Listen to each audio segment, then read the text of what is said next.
விபீஷணன் ராமபிரானிடம் வந்து சரண் புகுகிறான். எப்படி சரண் புகுகிறான்? அவருடைய கால்களை பற்றிக் கொள்கிறான். அவருடைய காலை பிடிச்சுக்கிறான். ராமபிரானுடைய கால்களை விபீஷணன் பற்றிக் கொள்கிறான். அதுதான் சரணாகதி. காலை பிடிக்கிறோம் அப்படின்னாலே என்ன சொல்லுவோம்? ஆபீஸ்ல வேலை செய்யணும், திடீர்னு ஒரு வாரம் லீவ் வரும். எந்த ஆபீஸ்ல லீவ் கொடுக்க மாட்டாங்க. இன்னைக்கு வேலை கிடைக்கிறது பெரிய விஷயத்துல காலம். ஒரு நாள் நம்ம ஆபீஸ்க்கு போறோம்னா நம்ம சீட்ல அடுத்த நாள் யாரும் உட்காந்துருப்பாங்கிற ஒரு பயத்தோட தான் இன்னைக்கு ஆபீஸ்க்கு பல பேர் போறாங்க. ஒரு வாரம் லீவு வேணும் ஆபீஸ்ல அப்படின்னா என்ன பண்றோம்? முதலாளி காலம் பிடிக்கும், இல்ல மேனேஜரோட காலம் பிடிக்கும். யார் அந்த சாங்ஷன் பண்ணக்கூடிய இடத்துல இருக்காங்களோ அவங்க காலம் பிடிக்கிறோம். காலை பிடிக்கிறதுல என்ன? அவங்களை பாதுகாப்பட்டது, இவங்களை மாதிரி ஆள் கிடையாது அப்படின்னு கொஞ்சம் புகழ்ந்து பேசி நமது காரியத்தை சாதிக்கணும். அதே விஷயத்தை நம்ம கடவுள்கிட்ட படிக்கணும். கடவுளோட காலை பிடிச்சிட்டு கடவுளோட காதல் பண்ணி கடவுளோட ஸ்லோகத்தை சொல்லி உன்ன மாதிரி ஆளுண்டா அப்படின்னு பிடிச்சிட்டோம்னா அதுதான் சரணாகதி. சரணாகதி அடைந்தவருடைய உடைமைகள், சொத்துகள், உறவு, பந்தம், பாசம் எல்லாவற்றையும் கடவுளிடம் அர்ப்பணிக்கணும். அதான் உண்மையான சரணாகதி. அந்த சரணாகதி நம்மளால அடைய முடியுமா? நம்மளோட சொத்து நம்ம பேருக்கு தான். திடீர்னு நம்ம காலேஜ் எழுதி வைப்போம், ஆட்ட வேண்டாம், உங்ககிட்டே இருக்கட்டும், நமக்கு கடைசி காலத்துல யூஸ் ஆகும் அப்படிங்கிறது சரணாகதியே கிடையாது. சரணாகதிக்கு நம்ம படிச்சோம் அப்படின்னா, நூல்கள் படிச்சோம் அப்படின்னா அதனுடைய தத்துவம் அப்படிங்கிறது ரொம்ப ஆழமான. யாரால முடியும்? நாயன்மார்களால முடியும், ஆழ்வார்களால முடியும், பட்டதி முடியும், மகான்களால். அவர்கள் மட்டும் சரணாகதி அடையும். ஒரு வாழ்க்கை அப்படின்னு வச்சுக்கோங்க, வாழ்ந்து கொண்டிருக்கிறோம் சொல்லணும். சரணம் கேட்கிறாங்க, எப்படி போயிட்டு வாழ்க்கை அப்படின்னா ஏதோ போயிட்டு இருக்கு அப்படிங்கிறோம். வாழ்க்கையை வாழறது அப்படிங்கிறது வேற, அனுபவிச்சு வாழறது.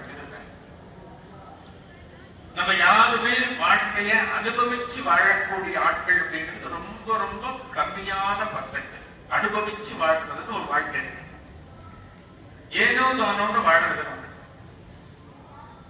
எத்தனை பித்தல் தெரியும் சொல்லுவாங்க, கிராமத்துல சொல்லுவாங்க. நாம வாழ்ந்து கொண்டு இருக்கிற வாழ்க்கை அந்த வாழ்க்கை. அனுபவிச்சு வாழறது அப்படின்னா ஒரு கஷ்டம் வந்தாலும் அந்த கஷ்டத்தை இன்பத்தோடு சந்தோஷத்தோடு ஏற்றுக்கொண்டு வாழ்வதுதான் அனுபவிச்சு வாழ்றது.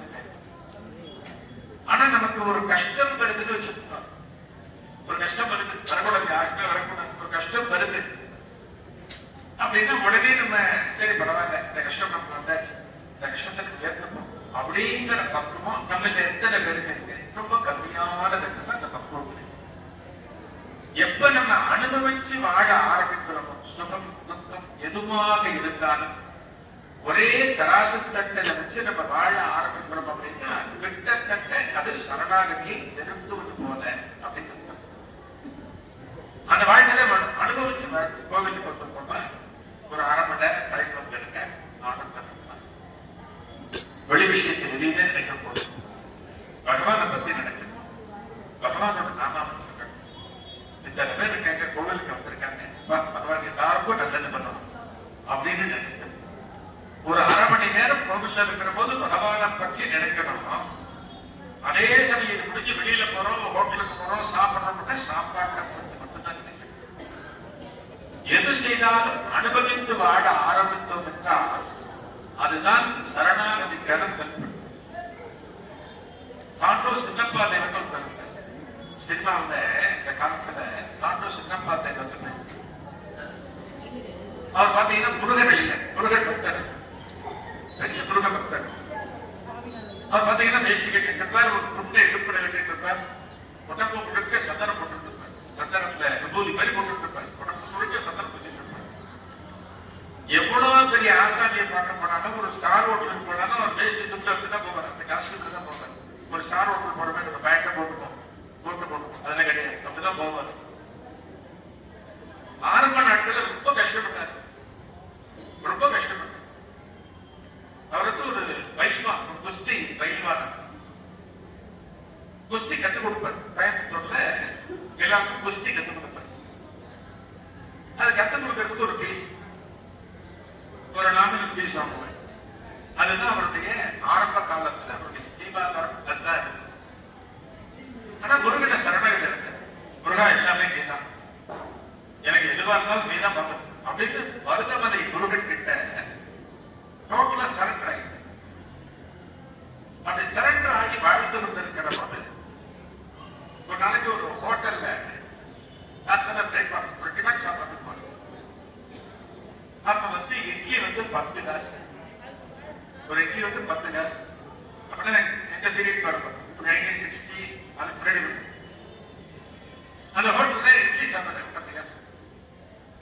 அவருக்கு அன்னைக்கு இருக்கிற காசுக்கு 2 இட்லி தான் சாப்பிடணும், 20 காசு தான் வந்தது. இவர் பயிர்வான், இவர் நிறைய சாப்பிடலாம், 10 இட்லி சாப்பிடலாம். ஆனா சாப்பிடுறதுக்கு காசு இல்லை. 2 இட்லி வாங்கி 20 காசு.